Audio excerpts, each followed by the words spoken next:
Buenas tardes. Primero que todo quisiera presentar un saludo muy especial a los miembros del Instituto Panamericano de Derecho Procesal en Chile, particularmente a nuestro gran amigo Remberto Valdés, a la Universidad Mayor y a los compañeros de panel. El tema que me corresponde tratar en el día de hoy es el relativo a la autonomía e independencia de los jueces y digamos que la idea es hacer una comparación o unas notas sobre estas ideas, particularmente en la Constitución chilena, en la nueva Constitución chilena, y en este punto, o en el proyecto de Constitución chilena, y en este punto lo que quisiera particularmente hacer es una comparación de algunas ideas que están allí en el proyecto de Constitución y que ya estamos utilizando o trabajando en la República de Colombia. Eh, el, el, los conceptos de autonomía y de independencia me parece que son a veces mal utilizados en general, razón por la cual quisiera tal vez en estos pocos minutos llamar la atención sobre que el tema de la autonomía podría predicarse del Poder Judicial,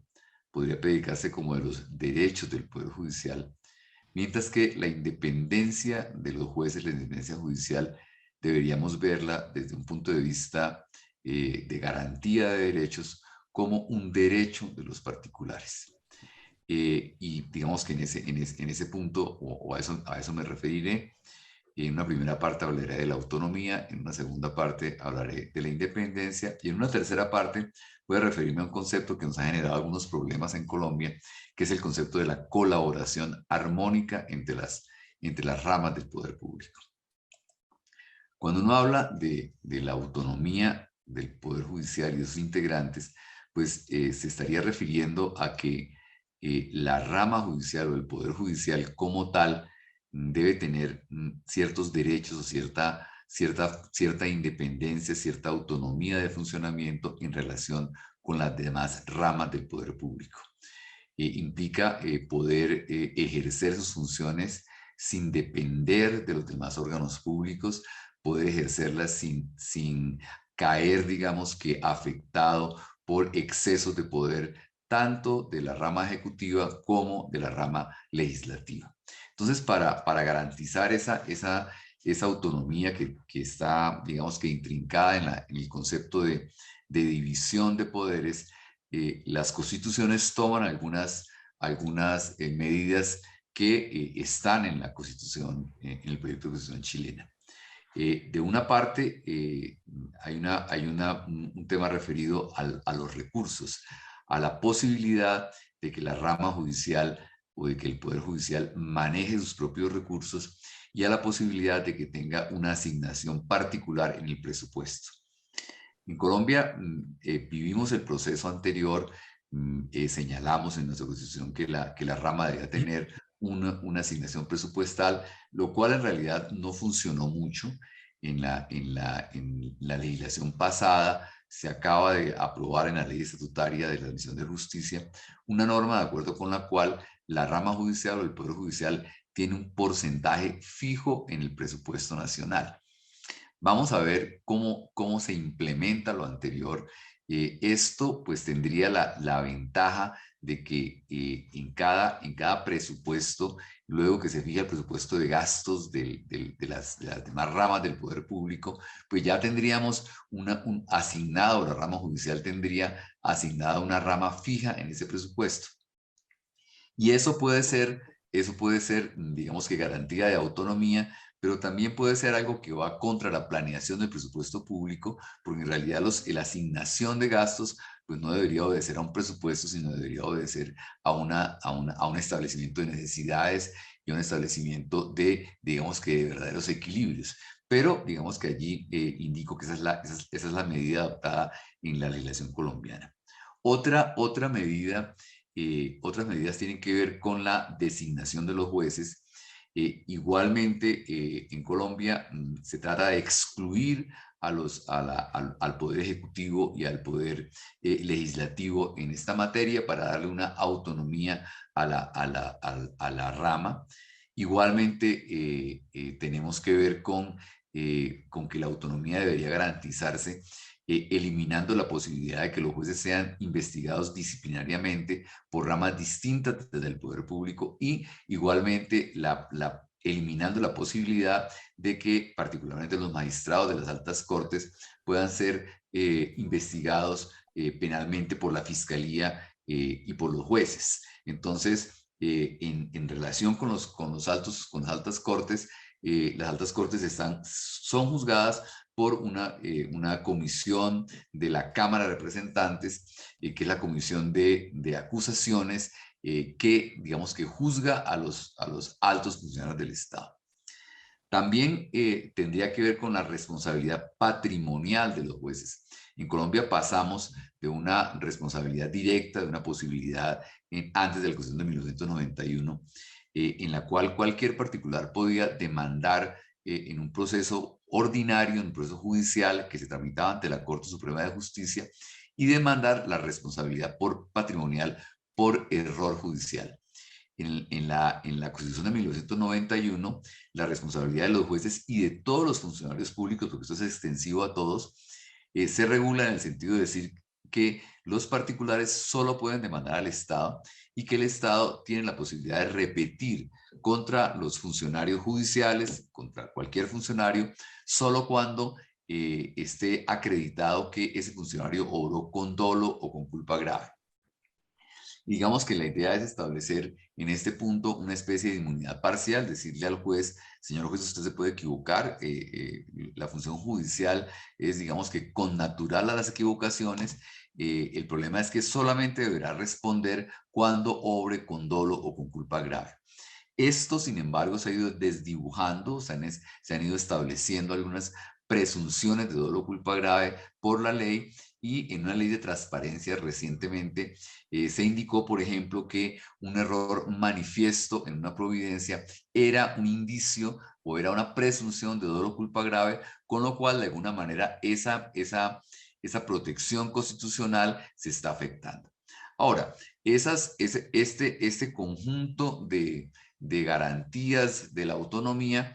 pues en Colombia se trató de establecer o se ha tratado de establecer a través de la creación de un Consejo de la Judicatura con unas funciones, digamos que me parece a mí que menos poderosas que las que se asignan al Consejo de Justicia en el proyecto de Chile. Lo que se trata es entonces de establecer un órgano independiente, un órgano en el cual tengan representación los jueces, tengan una representación muy importante los jueces, y que maneje varias cosas, que maneje el presupuesto, que maneje la designación de los jueces y que maneje las investigaciones disciplinarias. Entonces, en el esquema original de la Constitución de 1991, se crea un Consejo de la Judicatura que tiene dos salas, una sala jurisdiccional, que es la sala encargada de juzgar disciplinariamente a los jueces, y una sala administrativa, que es la encargada particularmente de la distribución de los recursos y de la designación o del nombramiento de los funcionarios judiciales. Simplemente indico cuáles son las dificultades que hemos tenido en esto. Uno, el origen de la sala administrativa, el origen de quienes tienen que administrar, quienes tienen que realizar funciones administrativas, como tiene origen parte en las cortes, como forma parte de un consejo que en Colombia se ha considerado como, se le ha dado tratamiento de corte. Nosotros a los miembros del Consejo de la Judicatura los llamamos magistrados, tienen el sueldo de magistrados, tienen particularmente, que es lo peor, tienen mentalidad de magistrados. Y cuando hay mentalidad de magistrados, pues es muy difícil administrar. En Colombia alguien decía que en cualquier compra, se decía un poco en broma y un poco en serio, cuando se compraba el papel higiénico para el Poder Judicial, que había magistrados que salvaban el voto de la compra. Entonces, las compras y las decisiones administrativas se toman en salas. Y entonces volvemos esto con votos disidentes, lo judicializamos, lo burocratizamos y ha sido realmente bastante difícil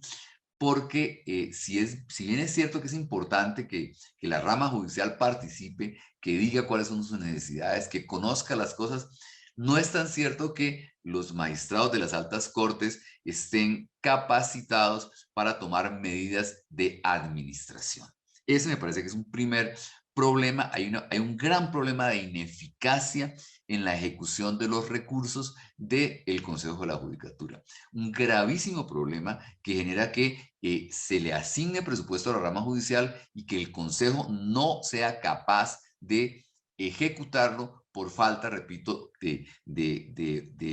una concepción no judicial de esa función que tiene. Y el tema de la designación de los jueces, pues creo que también eso ha generado muchas dificultades porque nosotros en Colombia hay un departamento de la función pública encargado de hacer concursos para los demás funcionarios y aquí pues se ha ensayado contratar a universidades para hacer concursos y el hecho de que en esos concursos participen abogados, participen los jueces, participen la gente que quieren subir de cargo, pues la verdad es que ha sido muy difícil llevar adelante un concurso para designar jueces. Esos concursos son disparados de acciones de tutela, de acciones de amparo, de acciones judiciales, se han suspendido, se han reanudado y ha sido muy difícil. Y el Consejo de la Judicatura también tiene la función de enviar una lista de elegibles al Consejo de Estado y a la Corte Suprema de Justicia que eligen, que son cuerpos que eligen por encima de cooptación, de una semicooptación, los integrantes de las propias Cortes. Entonces el Consejo de la Judicatura lo que hace es hacer, digamos que un filtro de remitir los nombres de esas personas para ser designados en cada corte. Y ese filtro tampoco ha funcionado mucho. Los magistrados de las altas cortes, digamos que por la trayectoria y por la forma que tienen, digamos, por el peso jurídico que deben tener, pues no se han sometido, no han sido sometidos, yo creo que deberíamos haber sido sometidos a eso, a concursos reales, sino que simplemente se vuelve la elaboración de esas listas que van a ser elegidas aquí, no tiene un gran criterio y eso realmente no ha permitido que logremos que funcione adecuadamente en esos dos aspectos. Bien, en relación con la independencia, a qué me quería referir yo en el concepto de independencia? En el concepto de independencia particularmente, quisiera indicar que la independencia no debe tomarse como un derecho de los jueces y creo que ahí hay un error grave en la concepción judicial que tenemos, porque aquí hablamos indistintamente de autonomía e independencia y entonces particularmente en dos temas, en el tema del respeto de la jurisprudencia, digamos que del respeto de las decisiones de las altas cortes que hacen jurisprudencia y que tienen un poder vinculante frente a los jueces de instancia y frente a las decisiones a la posibilidad de revocar las sentencias de los jueces mediante amparo, mediante juicio de tutela, pues las cortes han venido diciendo que en la medida en que los jueces tienen derecho a autonomía, tienen derecho a interpretar autónomamente la ley digamos que a cierta libertad para hacerlo, que esas decisiones suyas no pueden ser revocadas cuando violan un derecho fundamental en una acción de tutela, porque hay que respetar la autonomía de los jueces. Hay que respetar el derecho que tienen los jueces de interpretar la ley de la manera que ellos quieren interpretarla. Y también en relación con la jurisprudencia, se ha dicho que los jueces no están atados a la jurisprudencia de las altas cortes porque hay que respetar su autonomía hay que respetar su derecho a la autonomía, que ellos tienen derecho a ser autónomos. Y a mí me parece que aquí el cambio que hay que hacer es pensar que no es un derecho no es un derecho de los jueces, sino es un derecho de las partes. O sea, son las partes las que tienen derecho a tener un juez independiente. Son las partes las que tienen derecho a discutir una interpretación judicial ante los jueces. Porque si el juez estuviera atado por una interpretación jurisprudencial si el juez no pudiera cambiar de criterio, si el juez en lugar de pensar, tuviera simplemente que aplicar la jurisprudencia que tiene que aplicar, pues en realidad estaremos afectando un derecho de las partes. O sea, o sea, una parte para qué alega un juez, una parte para qué le dice al juez la interpretación de la corte es equivocada. Yo creo que hay que mirar otra interpretación si el juez no puede cambiarla. Entonces requerimos un juez independiente, un juez que piense, pero un juez, esa independencia se hace como una garantía de las partes. Y esto tiene que ver un poco, tiene un poco, sino mucho que ver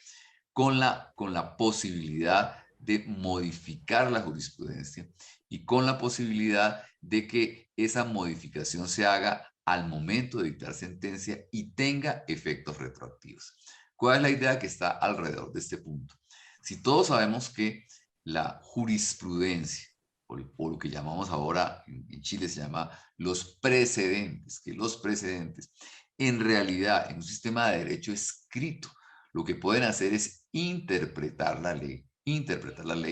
y que esa interpretación puede modificarse, que puede ser discutida, porque un juez puede pensar de otra manera, puede interpretar de otra manera la ley y exponiendo sus razones puede apartarse argumentadamente de esa jurisprudencia, pues las partes sabrán que esa jurisprudencia o que esa interpretación o que ese precedente puede ser modificada. Que lo único que no puede ser modificado, lo único del cual un juez no puede apartarse es de la ley. Porque la ley, tal y como lo dice la Constitución colombiana y como lo dice el proyecto chileno, la ley se impone imperativamente a los jueces. Los jueces no pueden desconocer un mandato imperativo porque ahí estaríamos desconociendo el mandato del legislador. Entonces, la idea finalmente es indicar que si bien es cierto que la ley no puede ser modificada por los jueces, la ley es imperativamente impuesta a ellos, imperativamente impuesta a las cortes, la interpretación puede ser modificada. La jurisprudencia, los precedentes pueden ser modificados y todos en la comunidad jurídica estamos advertidos de eso. Y estamos tan advertidos que sabemos que tenemos el derecho de discutir la jurisprudencia de los jueces. Y me parece que la jurisprudencia, los precedentes, tienen el gran papel de generar igualdad, de generar seguridad en la interpretación de la ley, pero de ninguna manera pueden terminar comparándose o considerando que tienen la misma fuerza de la ley. El profesor Tarufo dice que el precedente tiene fuerza vinculante, que es una cosa distinta a la obligatoriedad de los jueces. Y por último, quería hacer referencia a un tema que nos afecta mucho, que es el tema de la colaboración armónica y particularmente que ocurre en Colombia, y es la intervención del Poder Judicial en la formación de las leyes. En la Constitución colombiana, digamos que anteriormente las leyes, los códigos de procedimiento eran elaborados por comisiones que hacían un proyecto de ley y el proyecto de ley era aprobado por el Congreso. Eso se prohibió y el Congreso debe aprobar totalmente el código, debe tener origen allí. Y entonces esto ha generado que haya lo que se llama una colaboración armónica. Se ha permitido que las cortes tengan iniciativa parlamentaria en el sentido de decir que pueden presentar proyectos de reforma legislativa relativas a los códigos. Y en esto, el problema que estamos visualizando en Colombia es que hay una gran influencia de las cortes en la elaboración de los códigos de procedimiento. Porque las cortes tienen una preponderancia, una importancia dadas sus funciones ante el Parlamento, y el Parlamento tiene mucho cuidado de no contradecir o de atender lo que dicen las cortes en estos códigos de procedimiento. Y esto genera desafortunadamente que los códigos empecemos a hacerlos pensando más en los jueces que en las partes. Esto es equivocado. Se acaba de aprobar una ley en la cual estamos tratando de aprovechar la pandemia y estableciendo la virtualidad, o se está estableciendo la virtualidad como un derecho de los justiciables. Creemos que los particulares hoy tienen derecho a que las audiencias se transmiten virtualmente, a remitir, a comunicarse con virtualidad, lo que cambia muchas cosas, cambia muchos esquemas, cambia el tema de competencia, cambia el tema de que de los consejos de judicatura no pueden seguir dedicándose a construir palacios de justicia, que el sistema de gestión judicial tiene que ser distinta, que finalmente la justicia sí puede ser una dirección de Internet y no tiene que ser un palacio construido donde hacer, donde cablear, donde llevar Internet es muy difícil, sino que creo que el mundo ha cambiado al teletrabajo, ha cambiado a otras formas de gestión, a formas más amigables, más rápidas, y en esto se va a requerir para ustedes un Consejo de la Justicia muy ágil, un consejo que sepa distribuir competencias de manera distinta, atendiendo a la virtualidad y atendiendo estos nuevos retos. Entonces creo que habría muchas cosas muy interesantes para mirar en esto. Creo que el reto es bastante importante, pero me parece que la idea fundamental que quisiera dejarles es que una cosa es independencia, otra cosa es autonomía y que la independencia debe predicarse de los jueces y la autonomía de la rama. Muchas gracias y un fuerte abrazo para todos.